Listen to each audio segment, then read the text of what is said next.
Hello दोस्तों, मैं हूं आपका दोस्त एडवोकेट सिविल प्रताप सिंह। अक्सर आपने ये देखा होगा कि जब भी पति पत्नी का विवाद स्टार्ट होता है तो सबसे पहला काम 498A की एफआईआर होती है। दूसरा मेंटेनेंस यानी कि 125 सीआरपीसी का केस होता है। तीसरा डीवी एक्ट यानी धारा 12 डीवी एक्ट का केस हो जाता है। यानी कि पत्नी की यह चाहत होती है कि सबसे पहले इसको मेंटेनेंस इससे अलाउ करा के मेंटेनेंस लिया जाए। तो आपको बता दें कि अगर आप दोषी नहीं हैं, आपने कोई भी अपराध नहीं किया है, तो आप मेंटेनेंस देने से बच सकते हैं। आपसे आपकी पत्नी किसी कीमत पर मेंटेनेंस नहीं ले सकती है। ध्यान रखने वाली बात यह है कि मैक्सिमम लोगों को ये देखने की शिकायत भी देखने को मिलती है, सवाल भी जवाब भी होता है कि साहब हमारी कोई गलती नहीं है फिर भी मैं मेंटेनेंस दे रहा हूं। भाई मेंटेनेंस क्यों दे रहे हो? आज का एक ऐसा खास जजमेंट भी बताऊंगा जो कि 4 जनवरी 2023 को का ये ऑर्डर है, जिसमें पत्नी का मेंटेनेंस अलाउ होने के बाद माननीय हाईकोर्ट ने रिजेक्ट कर दिया, खारिज कर दिया, जीरो कर दिया। यानी कि पत्नी को मेंटेनेंस देने से इनकार कर दिया गया। पति पक्ष के लिए दमदार फैसला है। मैक्सिमम चीजें देखने को मिलती हैं कि कोई भी औरत है, पत्नी है, तो वो अपने माता पिता का इतना ख्याल करेगी कि दुनिया में सबसे प्यारे वही हैं। जैसे आपके माता पिता हैं उसी तरह से सास ससुर भी होते हैं। उसी तरह से लड़के की भी जिम्मेदारी बनती है कि वो भी अपने माता पिता का ख्याल रखे। कोई भी पति अपने वाइफ से सिर्फ एक बात की डिमांड रखता है या एक बात सोचता है कि ये मेरे माता पिता से अच्छा व्यवहार करे, उनकी अच्छी देखरेख करे, उनका आदर करे, सम्मान करे। लेकिन मैक्सिमम घर इसी वजह से टूटते हैं कि माता पिता से अभद्र व्यवहार करना पत्नी की आदत बन जाती है। कहने का मतलब ये कि देखें, वो घर उन्हीं का बनाया है, वो बेटा भी जो आपको उन्होंने दिया है, यानी कि जिससे शादी हुई है आपकी औरत की, वो भी उन्हीं का बेटा है। तो देखिए, अगर वो उनकी सेवा करता है या आपसे ये उम्मीद करता है कि मेरे कोर्ट जाने के बाद या मेरे ऑफिस जाने के बाद, चाहे वकील हो, इंजीनियर हो, डॉक्टर हो, कोई भी पेशा हो, हर आदमी ये चाहता है कि मेरे ना रहने पर ही माता पिता की अच्छी सेवा करे, अच्छा व्यवहार करे। या वो भी अगर आता है तो माता पिता का ख्याल पहले, उसका भी कर्तव्य यही है। एक कोई भी अच्छा पुत्र है तो ये करेगा ही करेगा। तो इस बात से लड़ाइयाँ, इस बात से विवाद होता है कि मैं तुम्हारे माता पिता के साथ नहीं रहूंगी, तुम मेरे साथ अलग रहो।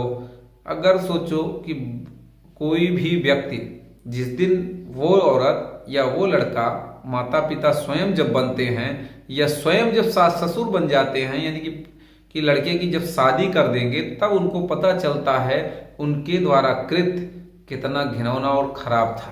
कहने का मतलब ये कि देखिए, कोई भी पिता यही सोच के, कोई भी माता पिता यही सोच के अपने बच्चे की परवरिश करते हैं कि ये बुढ़ापे का सहारा बनेगा।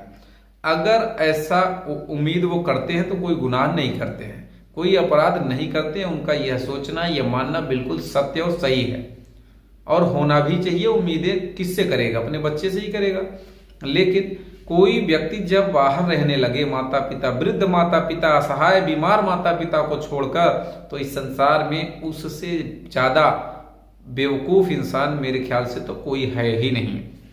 अब सवाल इस बात का है कि औरतें जो हैं वो अलग रहने की जिद करती हैं, अभद्र व्यवहार करती हैं, उन्हें खाना देने से मना कर देती हैं या उनकी बात सुनने से मना कर देती हैं, यहाँ तक कि उनके साथ उनकी शक्ल देखने से मना कर देती हैं, इसलिए वो जाके मायके बैठ जाती हैं। तो ऐसी औरतों के लिए सबसे अच्छा यह है कि सीधे डाइवोर्स ले लो। अगर इस तरह कृत्य करने वाली औरत है तो मैं ये कह रहा हूं, औरतों के बारे में भी कह रहा हूं। लेकिन अब सवाल यहां ये है कि वो टॉर्चर हुई या नहीं हुई, इसका कैसे तय होगा? भैया, अगर तुम टॉर्चर हो, तुम्हारे साथ वृद्ध माता पिता जिनके खिलाफ तुमने मुकदमा कर दिया, वो तुम्हारे साथ क्या कर सकते हैं? कुछ नहीं कर सकते हैं। वो बूढ़े हैं, बीमार हैं, तो तुम्हारे साथ कितना भद्र व्यवहार करेंगे? भैया, मुझे तो नहीं लगता है। घर छोड़ने पर मजबूर करती है। तो एक केस आपको बताए, Rudra Narayan Roy versus Piyali Roy. Criminal revision number है 172 सन 2022, ऑर्डर डेट 4/1/2024 का, यानी कि 2024 का लेटेस्ट जजमेंट, जिसमें पत्नी के मेंटेनेंस को रिजेक्ट कर दिया गया, जबकि उसको फैमिली कोर्ट के द्वारा अलाउ किया गया था मेंटेनेंस।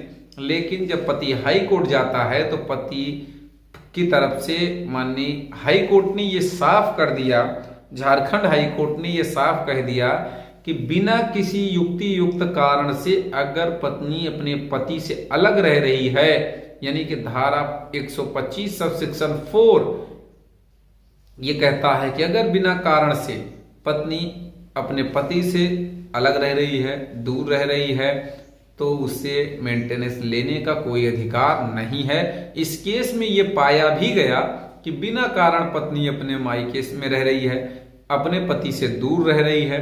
हाँ, वो अलग बात है कि बेटे को मेंटेनेंस अलाउ ही रहा, यानी कि भाई बेटे की तो खर्चा देना पड़ेगा, लेकिन पत्नी के खर्चे को जीरो कर दिया। इस जजमेंट की कॉपी चाहिए तो स्क्रीन पर चल रहे नंबर पर संपर्क कर सकते हैं। कोई और सवाल शेष रह गया तो भी आप स्क्रीन पर चल रहे नंबर पर जानकारी ले सकते हैं। उम्मीद करता हूं, आशा करता हूं आज का यह वीडियो आपको बेहद पसंद आया होगा। अगर वीडियो पसंद आए तो वीडियो को लाइक करें, शेयर करें, YouTube channel Shivendra high court को जरूर सब्सक्राइब करें।